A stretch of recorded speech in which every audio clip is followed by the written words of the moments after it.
स्वागत आणि बातमी आहे। राष्ट्रीय स्वयंसेवक संघाची आजपासून नागपुरातल्या रेशीम बागेत अखिल भारतीय प्रतिनिधी सभा होतीये।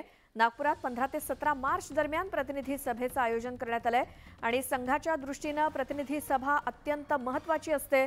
लोकसभा निवडणुकीच्या पार्श्वभूमीवर देखील अखिल भारतीय प्रतिनिधी सभेला एक वेगळं महत्त्व आलंय।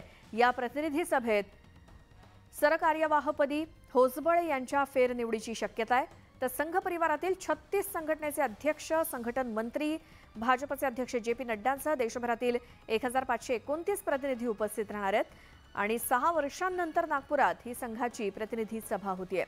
शताब्दी वर्षात संघाची वर्षभराची रणनीती आखली जाणार आहे। सरसंघचालक डॉक्टर मोहन भागवत यांच्या मार्गदर्शनाकडे सर्वांचं लक्ष लागलंय।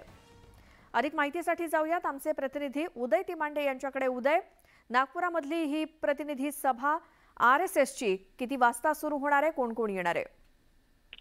श्वेता, खरं तर हे वर्ष ज्या पद्धतीनं देशासाठी निवडणुकांचं वर्ष आहे त्याच पद्धतीने हे वर्ष जे आहे ते राष्ट्रीय स्वयंसेवक संघासाठी देखील निवडणुकांचं वर्ष आहे। कारण आजपासून नागपूरच्या रेशीमबाग इथं सुरू होणाऱ्या अखिल भारतीय प्रतिनिधी सभेमध्ये जे आहे ते देशभरातल्या प्रतिनिधींची निवड केली जाणार आहे। सोबतच सरकार्यवाह जे संघातलं दुसरं महत्वाचं पद आहे त्या पदाकरताची निवडणूक होतं। यावेळी दत्तात्रय होसबळे यांना पुन्हा संधी मिळण्याची शक्यता असली तरी या प्रतिनिधी सभेमध्ये जे आहे ते संघ परिवार आणि संघाने गेल्या वर्षभरात केलेल्या कामाचा आढावा जो आहे तो मांडला जाणार आहे। सोबतच आगामी वर्ष जे आहे ते संघाचं शताब्दी वर्ष असणार आहे। त्यामुळे या शताब्दी वर्षात संघानं पंचसूत्रीवर काम करण्याचा जो निर्णय घेतलेला तो कशा पद्धतीनं काम करण्याची पद्धती असावी या संदर्भात जे आहे ते मंथन या बैठकीत जे आहे ते केलं जाणार आहे। संघ परिवारातल्या 36 संघटनांचे अध्यक्ष, संघटन मंत्री आणि काही प्रमुख कार्यकर्ते या बैठकीमध्ये जे आहे ते सहभागी होतील।